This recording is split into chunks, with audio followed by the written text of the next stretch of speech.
Karena dengan terlihat mempesona aja tidak menjamin kualitas dan kuantitas panen daripada gambas itu sendiri. Akan ada beberapa resiko-resiko dan penyebab-penyebab kerusakan yang terjadi sekalipun tanaman gambasnya terlihat menggoda seperti ini. Hai, Mansur di sini dan Assalamualaikum warahmatullahi wabarakatuh. Hari ini teman-teman, mari coba kita review gambas kami, oyong kami seperti yang telah kami sampaikan kemarin. Dan ternyata teman-teman, dengan terlihat cukup mempesona seperti ini saja, si gambas ini memberikan banyak tantangan, banyak kesalahan, dan beberapa hal yang juga cukup fatal, sehingga hal seperti ini tidak layak ditiru oleh teman-teman kita semuanya. Maka oleh karenanya, kesalahan-kesalahan yang telah kami perbuat ini sebaiknya kita review saja agar menjadi pengingat dan pembelajaran bagi teman-teman kita yang lainnya. Nah, ikuti saja selengkapnya. Baik teman-teman sahabat tani dimanapun berada, apapun kegiatannya, semoga selalu diberikan kesehatan, kekuatan, dan rezeki yang melimpah. Amin ya rabbal alamin. Dan sebelumnya, jika berkenan, kami mohon kepada teman-teman yang baru saja melihat channel ini untuk mendukung kami dengan cara subscribe, komen, dan bagikan video ini sebanyak-banyaknya. Dan terima kasih untuk semua yang sudah mendukung kami. Nah teman-teman sahabat tani, ternyata merawat tanaman gambas itu menurut kami tergolong mudah tapi sulit, sulit tapi mudah. Karena resiko-resiko seperti ini ternyata masih ada. Dan seperti kami sampaikan tadi, sekalipun ini terlihat mewah, terlihat wow, ternyata banyak juga kesalahan-kesalahannya. Dan untuk menghindari banyaknya kesalahan tersebut teman-teman sahabat tani, maka mari kita mulai dari yang pertama. Untuk yang pertama sekali teman-teman sahabat tani, tentunya untuk dapat meminimalisir kesalahan-kesalahan dan beberapa kefatalan selama proses budidaya, maka pemilihan benih menjadi hal mutlak untuk diperhatikan. Nah, sebagai contoh, gambas yang ini, oyong yang ini, sekalipun pada lokasi yang sempit kemarin kita coba dengan benih hibrida agar bisa mencapai kualitas yang baik. Nah, teman-teman, di sini kemarin kami memilih benih ini Anggun Tavi dari cap panah merah. Dan teman-teman, sekalipun dengan pemilihan benih yang sudah tepat, ini kan benih hibrida yang memang tahan virus, potensi yang cukup tinggi, kemudian juga mudah dalam perawatannya. Namun ternyata nyatanya ketika Anggun Tavi ini kami bawa, kami tanam di lahan yang kurang mendukung, maka potensinya juga tidak terlalu baik-baik saja. Ya, kemarin dari hasil petikan kami ini menjelaskan bahwa kualitas panennya menurut kami sangat buruk sekali, sekalipun kuantitas panennya mencapai seperti yang diharapkan. Namun dari sisi kualitasnya ini jelas sangat buruk sekali karena banyak sekali buah-buah yang terlihat tidak bisa dikatakan superior. Nah, karena buah yang tidak bagus itu tentunya didukung oleh beberapa faktor yang lain, dan faktor yang paling menentukannya adalah sistem pengairan yang kurang baik di sini atau drainasenya kurang memadai untuk tanaman gambas. Nah teman-teman, di sini coba kita perhatikan. Ini sekalipun gambas ini kami tanami di atas bedengan dengan model bedengan seperti ini. Dan ini juga satu kesalahan yang lain, kita sampaikan sedikit saja bahwa cara tanam ini memiliki tingkat kerapatan yang cukup ekstrim. Kemudian sekalipun di atas bedengan, karena parit kita ini termasuk cukup dalam, yang mengakibatkan bahwa genangan airnya ini tidak bisa kering sama sekali. Teman-teman sahabat tani, ini benar-benar dalam, kita coba perhatikan. Nah, di sini coba kita perhatikan, ini benar-benar dalam. Lebih kurang sampai selutut orang dewasa.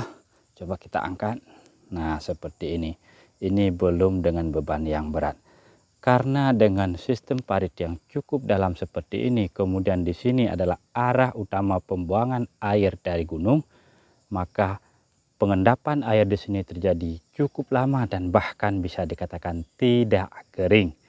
Nah, faktor dari keadaan lahan yang seperti ini kemudian menyebabkan proses perkembangan virus menjadi cukup cepat sekali, sehingga daun-daun gambas kita ini lebih cepat rusak. Nah, di sini banyak sekali bintik kuningnya, sekalipun di kamera mungkin kurang terlihat. Maka jangan tertipu oleh penampakan di kamera. Di sini banyak sekali kuning-kuning, bercak kuningnya. Ini adalah serangan jamurnya. Sekalipun ini coba kami kendalikan semaksimal mungkin dengan pestisida kimianya, namun ternyata penyebarannya sangat sulit untuk dihentikan. Kemudian begitu juga teman-teman sahabat tani, karena kondisi parit ini yang terlalu dalam dan tingkat ketinggian bedengan juga sangat-sangat rendah, kemudian didukung lagi oleh kesalahan kami sebelumnya, di mana untuk proses potong pucuk bahagian bawah atau pruning tunas air di bawah ini juga tergolong sangat rendah sekali kemarin.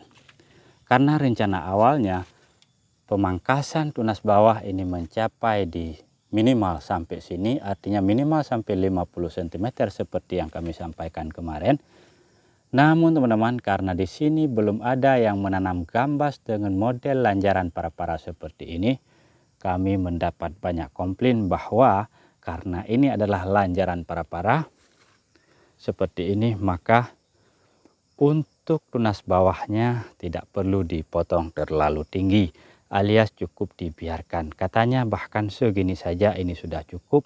Namun ternyata hari ini teman-teman sahabat tani, setelah kita melalui semua proses ini, ternyata dengan pangkasan tunas bawah yang cukup rendah seperti ini, kemudian ditambah dengan kondisi lahan yang katakanlah ini super becek, maka penyebaran virus menjadi tak terhentikan.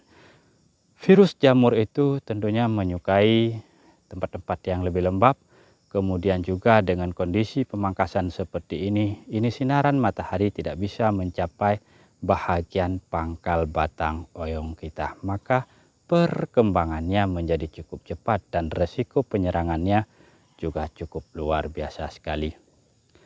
Maka alhasil teman-teman, menurut kami ini adalah gambas terjelek, sekalipun ini baru tahap pertama kami mulai mencobanya, tapi ini adalah gambas terjelek karena proses perjalanannya masih cukup mudah, namun kondisinya sudah sangat mengerikan.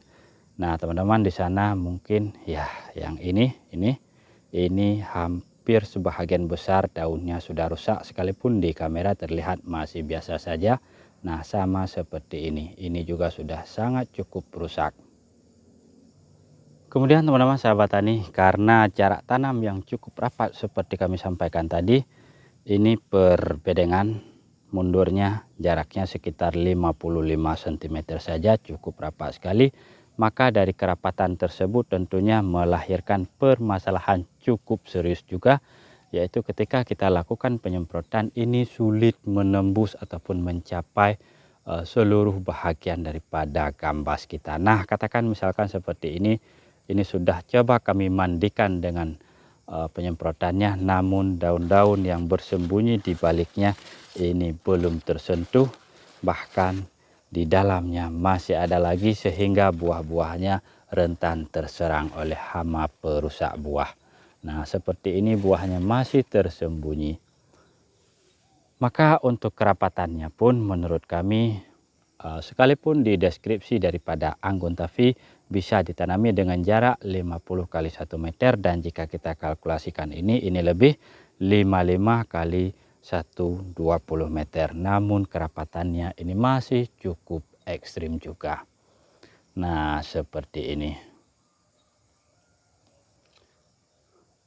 Beruntung saja teman-teman, dari jarak yang cukup rapat ini kita menggunakan model para-para seperti ini. Nah sehingga sekalipun cukup rapat, sekurang-kurangnya masih ada sinaran matahari yang masih bisa masuk sekalipun tidak maksimal.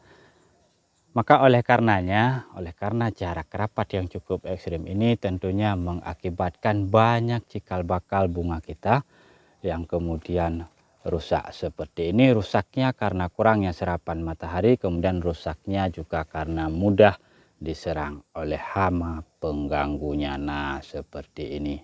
Ini juga bakalan rusak, teman-teman. Oke, mungkin demikian saja teman-teman yang dapat kami sampaikan, beberapa keluhan kami atau pengalaman kami mengenai pertama sekali turun menjadi petani gambas dan ternyata sudah menemukan kesalahan di awal, dan nanti teman-teman kita lanjutkan kembali dengan penanaman gambas yang lebih luas. Lokasinya ini sedang kita persiapkan, mungkin sebentar lagi akan beres dan langsung kita tancap gas untuk gambas berikutnya. Maka mohon dukungan, mohon doa, mohon subscribe teman-teman. Nanti kita akan lebih banyak memperdalam ilmu tentang gambas di areal sana teman-teman. Nah, di sini nanti akan lebih banyak ilmu yang akan kita pelajari dan kita bagikan juga untuk teman-teman trik dan triknya. Dan untuk hari ini mungkin demikian saja teman-teman yang dapat kami sampaikan. Terima kasih atas perhatiannya, terima kasih atas waktunya. Kita berjumpa kembali pada video kami selanjutnya. Salam hormat, salam ta'zim, dan assalamualaikum warahmatullahi wabarakatuh.